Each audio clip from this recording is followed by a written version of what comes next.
So one of the biggest mistakes that I hear my intermediate and advanced learners make has to do with the verbs wish and hope. Now, of course, these two verbs are quite confusing because the meanings are quite similar and their grammatical structures change depending on the situation we're using those verbs. So in this lesson, we're going to talk about the different ways and different reasons for using wish and hope. But if we're just meeting for the first time, hi, I'm Teacher Luke and I make English videos just like this one to help students just like you improve your English. So if this is something you're interested in, hit the subscribe button and like this video as well.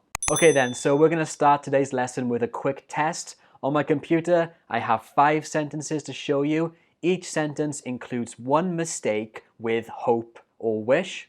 Your job is to find the mistake. Okay? You ready? You have 20 seconds. Let's go.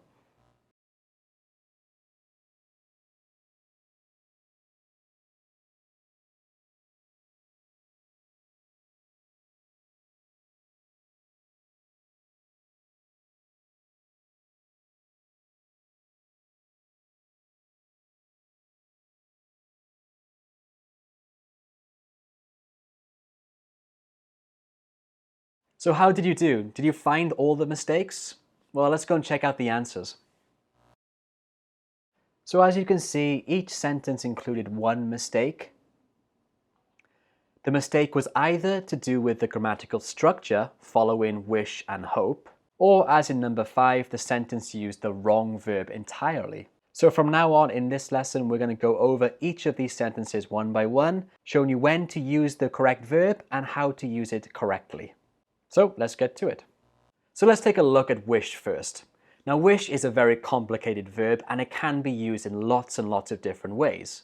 But in this lesson, we're going to look at the 3 most common ways to use wish. So the first way, which was sentence number 1 in the test, is I wish he wouldn't smoke in my house.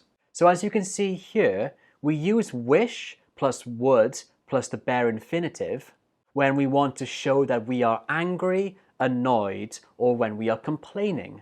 We use this when we want someone to stop doing something, but we don't really believe that they actually will do that.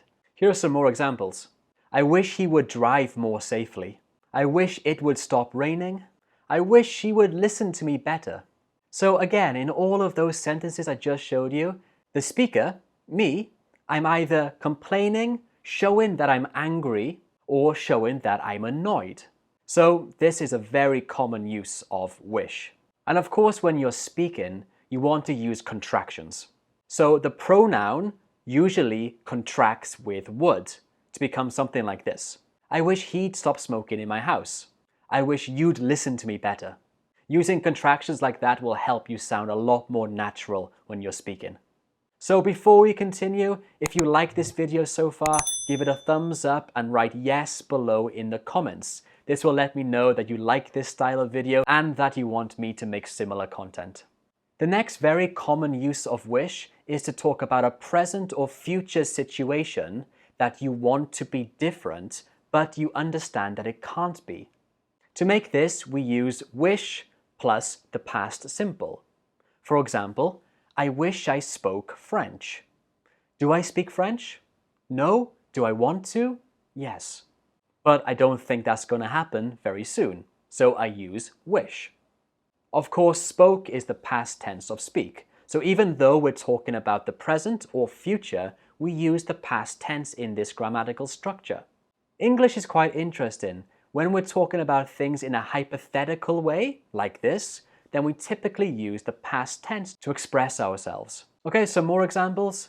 I wish I were taller, or I wish I was taller. The be verb in this grammatical structure can take 2 forms, were or was. Both are correct. And in a negative sentence, I wish I didn't have to go to work today. So remember, we use this wish when we're talking about something that we want to change in the present or the future, but we understand that it can't change.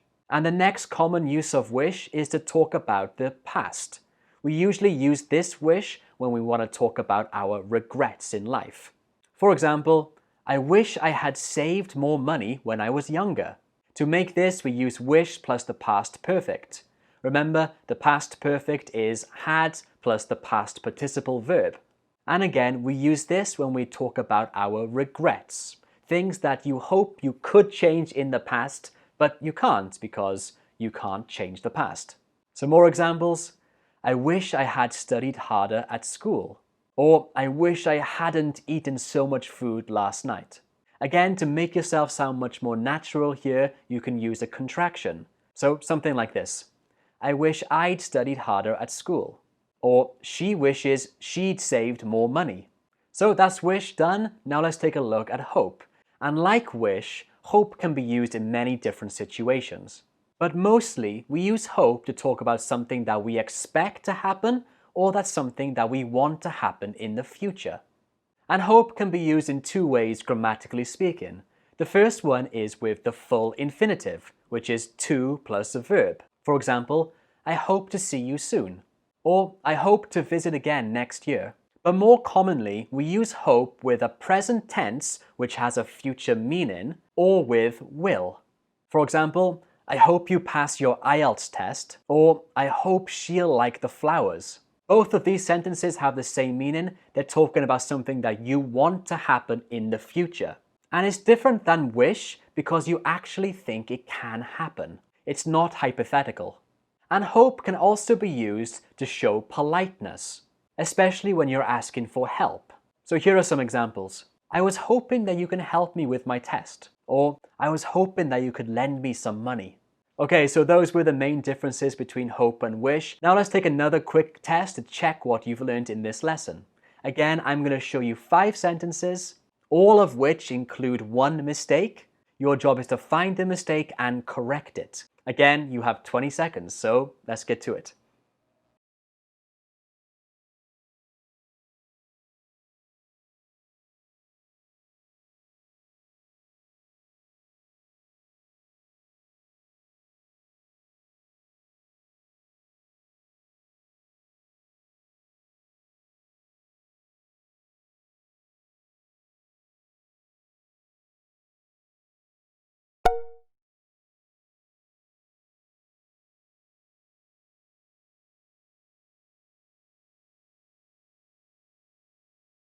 So how did you do on the test? Did you get all the answers correct? Well, I really hope so.